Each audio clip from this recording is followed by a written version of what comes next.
On everybody? Hope this Tuesday has treated you good. Hope the week is going well. Um, Unfortunately, I'm going to make this a shorter video than I wanted today. I'm getting on a lot later today than I wanted. And part of that reason is because everything kind of threw together pretty late. I stayed out fishing a lot later than I wanted to. Well, not that I wanted to, but later than I was anticipating on. And so as a result, got home later, started dinner later, ate later, kids went to bed later, and I went today and bought some stuff. Some more medicine. I got a gram of Phantom cookie and a gram of my favorite bud I have tried ever. I highly recommend this to people. It is DNA Garden Orange Widow. Man, this stuff is just the best I've ever had. It's been a while since I've had it, so I decided, hey, I haven't bought bud in a long time because I'm usually pretty good about conserving it. But yeah, so anyway, I'm gonna get really high off this stuff. It's gonna be great. And just wanted to talk about other things. I know I said I wanted to do the state of the world address, and I still really want to do that, but it's pretty late, and there's other more important things I want to talk about. Not that that's not important. But today, World Environment Day, and this is something I want to talk about real quick. It's not as much as I want to talk about because I'm going to, coincide that somewhat with our State of the World address. With the environment, take care of it. Don't litter. Don't pollute. And there's a lot of things that I think the normal, everyday person doesn't understand about pollution and pollutants, I guess. And yeah, so do your best to inform yourself. I saw a clip of a place in India where, it's just mind-boggling how many plastic bags and sewage and stuff. It's a river of plastic bags. There's no water. You can just see nothing but plastic bags. And it's such a shame that there are people out there that are living like that. It's a systemic problem. It's everybody's problem. It's bad stuff. Oh, I want to breathe.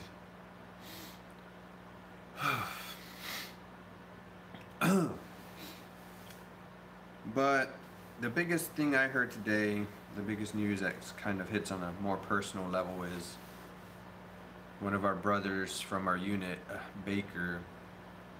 He's on his deathbed right now.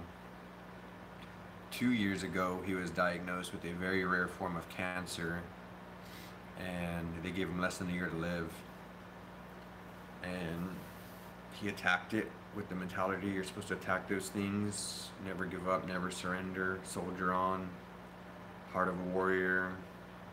He was always out there lifting weights, putting his grind in, and it's been a pretty rough transition for him, obviously, over these last 2 years.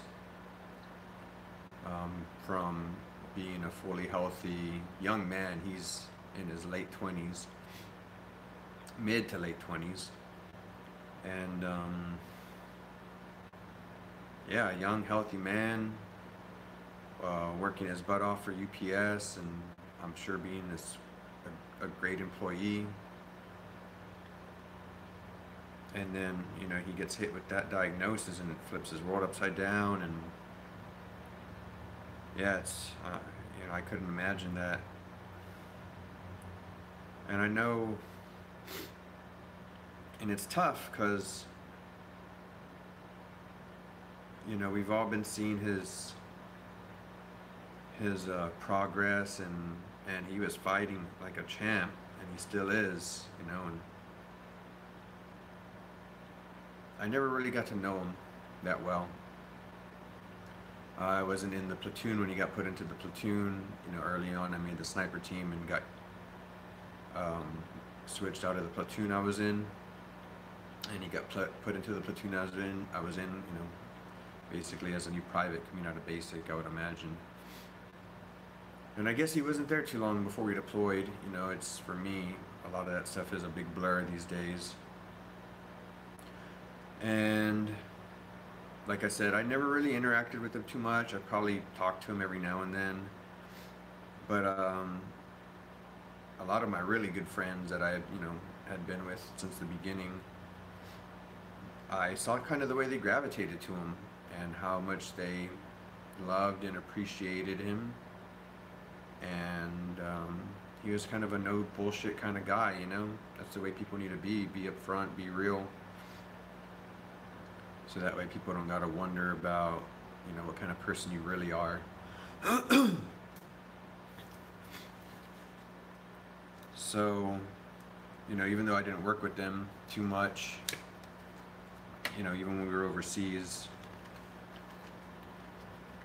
you know, I would have definitely, he definitely would have been one of the guys that I would have trusted to watch my back. Not too many of those guys. Well, I guess more than not, you know. We were in a damn good unit. And it's such a shame too, because we were in such an amazing unit, and it was amazing because of the guys like Baker, because of the guys like me, because of the guys, because of the people like his brothers who are there now, by his bedside. There aren't any sergeant, well, there are sergeants there, but you know, we weren't sergeants before the deployment, basically. And yeah, there's no any real leadership of whenever we were and I understand not everybody can be there. It's very special that those guys got to go and be by his bedside and be there with him in his final days. Like, I can't imagine how much that means to him and his heart, because we're, like I said, you know, for me personally, man, that would just be beyond amazing to have that kind of show out where people, you know, taking time out of their busy schedules and lives to come wish me off until I see them next time. And I'm talking about this for multiple reasons. One is he is an incredible person. I respect him. I love him. And I wish I could do more for him. They set up a GoFundMe page because, like I said, he's on his deathbed. He maybe has a few more days to live, I would imagine, with everybody being there the way they are. They posted a picture of him, and he's looking in pretty bad shape. And so they put a GoFundMe up for him to help pay for getting him from Florida to New York, where he's originally from and where his mom is buried. He wants to be buried next to his mother. So of course that's a big expense to get him from Florida to New York and bury him where he wants to be buried and properly. And part of that GoFundMe is or in reading that GoFundMe page they set up for him, I learned that he got probably blown up. He got blown up twice in Afghanistan and never got a Purple Heart. There are a lot of guys like that in my unit. And that's why I created this channel. Because as long, like I said before, as long as I'm above this earth, above the ground, on this earth, breathing, talking, I'm going to speak about all these atrocities. I mean, it's bad enough, you know, if they would have given him one and not the second, you know, like my other friend. I have a friend who got blown up twice as well. A lot of guys got blown up multiple times. And He only got one Purple Heart because the second time was too Hollywood, right? The story was too Hollywood. And it was just ridiculous. And it makes me so mad to know that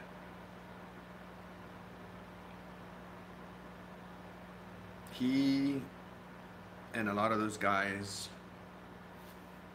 put it all on the line every day. Laced up their boots every day and put it all on the line every single day. For no recognition, for no real money, for nothing other than the guy you're standing next to. Your brother that you love with all your heart.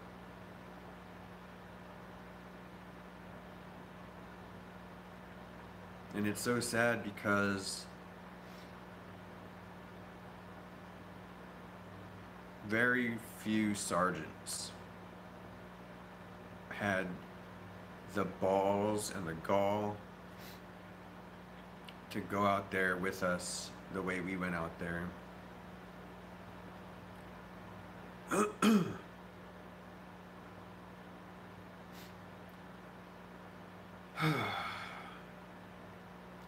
So I just want you to know, Baker, I don't know if you'll watch this ever. I don't know if your family will ever watch this or anybody who ever knows you will ever watch this, but I'm promising you right now, brother, that you're gonna get your Purple Heart. I'm gonna get you your Purple Heart, Baker. And I'm gonna get everyone else what they deserve, what they earned, not what they deserve, because we all deserve way more than we could ever be bestowed by the Army.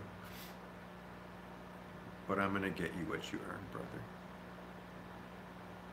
So it might not be in this life, but just know that eventually you're gonna have a Purple Heart on your grave, brother. The way it's supposed to be.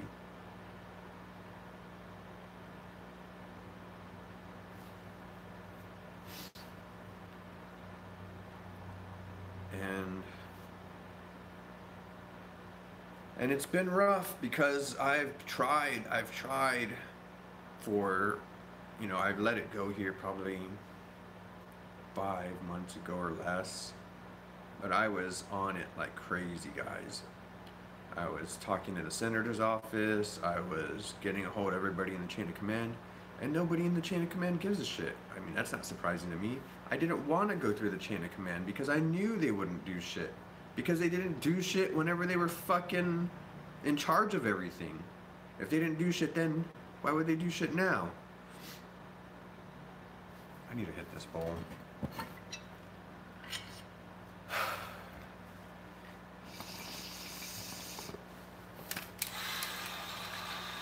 But I promise, Baker, it might not happen this decade, it might not happen in the next quarter century, but I'm going to keep talking and I'm going to keep fighting.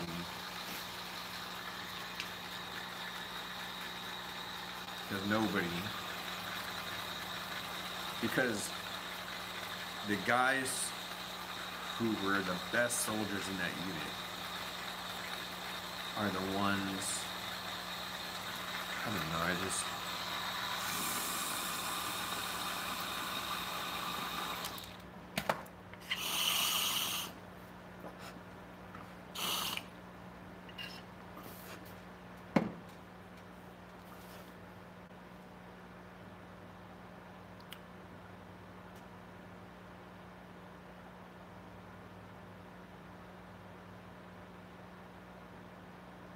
it makes me so mad that this guy is on his deathbed and all those fucking dick faces who all it would take is their fucking signature. A fucking signature to award that man his Purple Heart. That's all it would take.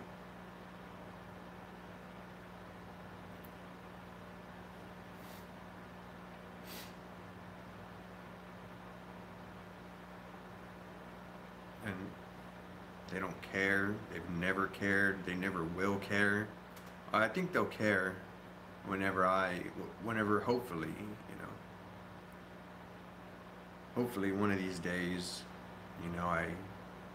my message is actually heard by somebody who cares, by somebody. I mean, I'm gonna still do what I can. I'm still not gonna just blab on YouTube and hope one day that some general randomly comes across this video and just like, oh wow, man, that's pretty fucked up. Let me look into this. I'll start sending emails. I'm gonna send an email tomorrow, or at least for sure this week, to just fucking name Colonel Tanel, and I'm gonna let him know what the fuck is going on, and I'm gonna let him know that he needs to be more proactive, because I know Newman is such a fucking tool. It's amazing to me, like, how these super tools can be in charge of military units. Our sergeant major was such a fucking piece of shit. They always used to rag on. We had our special shirts we would wear on Fridays. It was a blue shirt, like the infantry, with a buffalo, which was our unit animal, I guess you could say. And we had blue shirts with buffaloes. We were only allowed to wear them on Fridays whenever they said, because of uniformity or whatever. And during one week, during a weekday, Wednesday, Tuesday, Sergeant Major, they're in his fucking buffalo shirt. And the first thing I could think of, I bet you this fucking shitbag didn't do his laundry. He didn't have any clean, regular, gray Army PT top. So he wore his fucking buffalo shirt like a stupid fucking dick cheese, instead of spending $6 running to the clothing and sales and buying another one. He wanted to just say, fuck it. Fuck everybody else. This is my unit. I do what the fuck I want. And later that day, I had CQ, which is a 24-hour shift where I sit in the front desk of the barracks to sign people in and make sure they're, shit's alright. And lo and behold, who comes in that day? Sergeant Major Smith with a basket of laundry. So that way he could do his laundry at the barracks instead of at home, to save the fucking $3 it would cost him to run his electricity and water at home to run a cycle.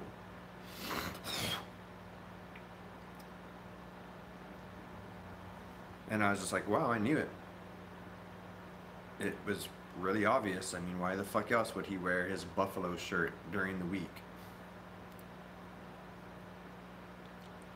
And whenever he got back from Afghanistan, he was just like, I can't wait to get out of this unit. This unit sucks. And I'm thinking, like, this is your unit. It's like this because of you. You dumb fuck. And so those were the people in charge, him and the other idiot Newman, who I could tell you, some great stories about as well. But like I said, I want to keep this fairly short because it's been a long night, a long day.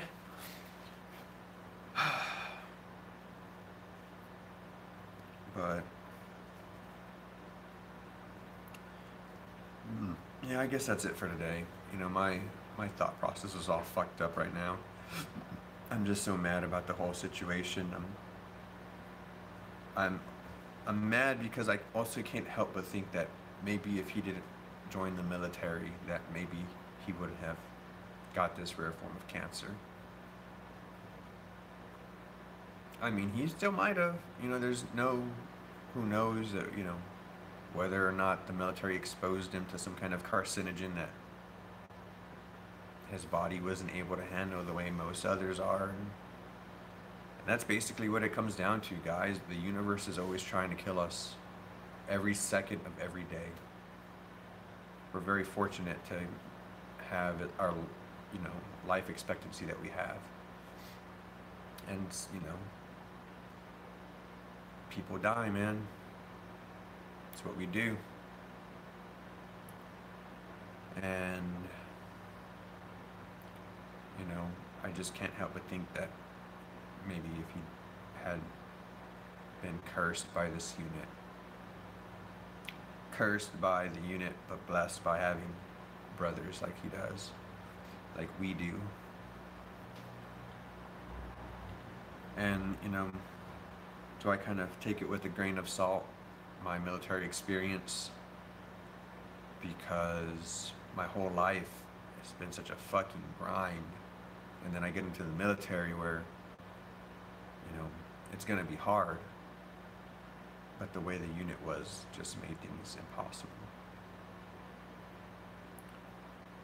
And yeah, it's just like, yeah, of course it would be, right? I mean, that's just my life. And I was one of the first guys there. I literally helped stand that place up from the ground up.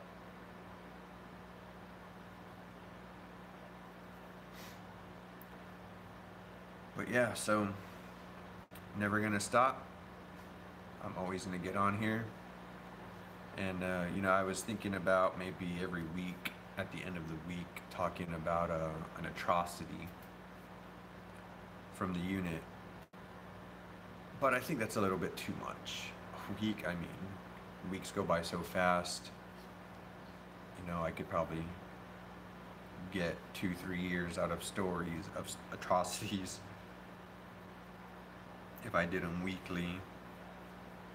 And especially if I got other people talking about the things they saw and experienced. Shit, I could do decades of this.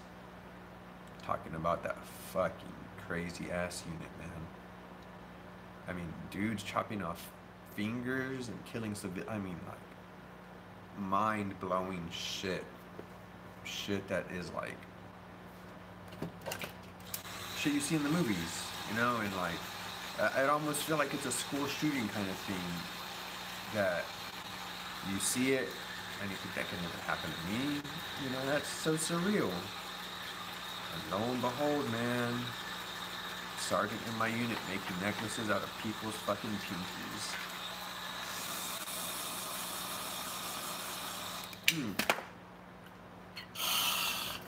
Not to drag this on too much longer, because I know I've been saying I've been cutting it off for the past 5 minutes now.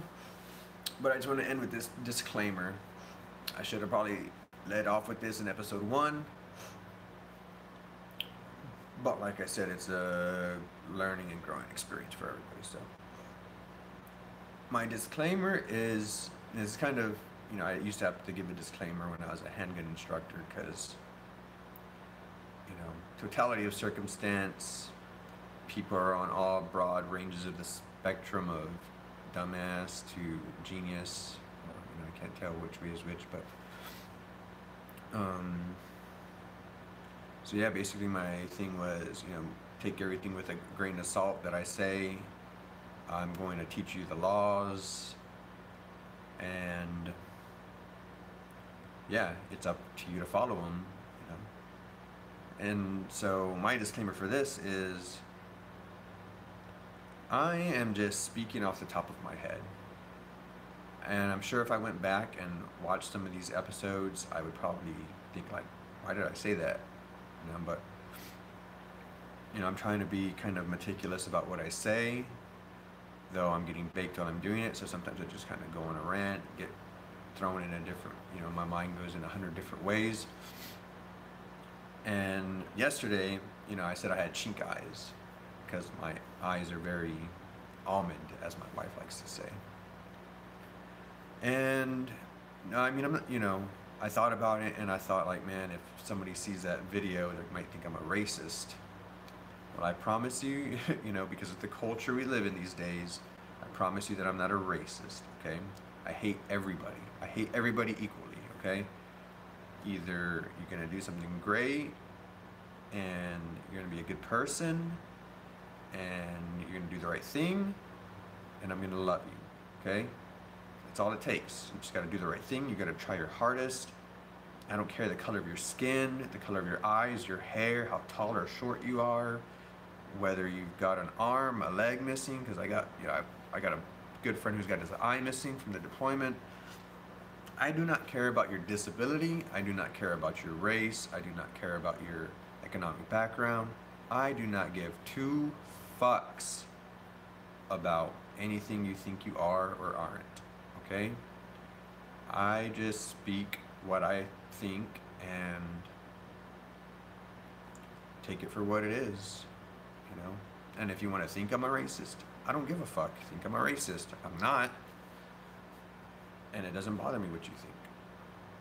So, but yeah, I just wanted to go out there and, you know, put that out. And I mean, not even just with race. If, like, whenever I was talking about my military brothers and Memorial Day and all the guys who gave their life. Well, I know girls, women have obviously served and lost their lives too. And we need to honor them as well, obviously. I mean, these should be things that don't need to be explicitly kind of stated.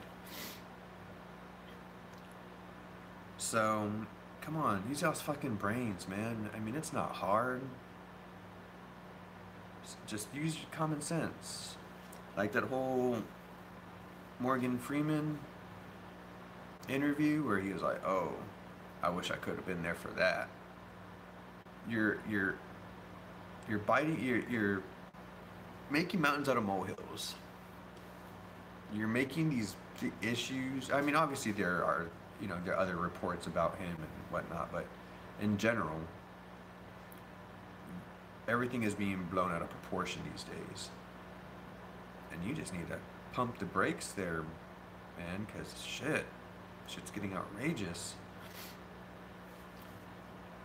So, you know, listen to what I say. Take it how you want to take it, but don't get it twisted. Don't take it out of context. And don't fucking turn it into something it's not, man. That's the worst. And for me, I grew up never lying. And I mean, of course, we all lie in a small form of one way or another, even when we're growing up and whatnot. But like, I tried to avoid lying like the plague because I knew that if I lied, I would have to tell more lies to back it up and more lies to back those lies up. And it's just like this never-ending avalanche of just shit you gotta fucking keep in track, and no, that's not me. And I think that's why growing up I never really spoke too much too. I mean, I would talk to my friends obviously, but I definitely kept my word count to a minute. And that's probably because I didn't want to lie. I mean, there was times whenever I got busted by the police and with weed on me or something happened, and I told them the truth. Like one time, I'll tell the story at a different time, but the officer told me, "Tell me the truth shall set you free. Tell me the truth." I told him the truth, and nothing happened. And I had all kinds of paraphernalia, and yeah. So, who knows, man? Like, all those little things could have kept me from getting into the military, which would have kept me from... every little thing we do has such a ripple effect on our lives that you can't even fathom at the moment. You know, it's like they say, the butterfly effect. And it's crazy how it happens. You know, you don't know what event it is, you don't know what it's gonna be, but that's why you always gotta try to be good, be honest, work hard, tell the truth, because you never know what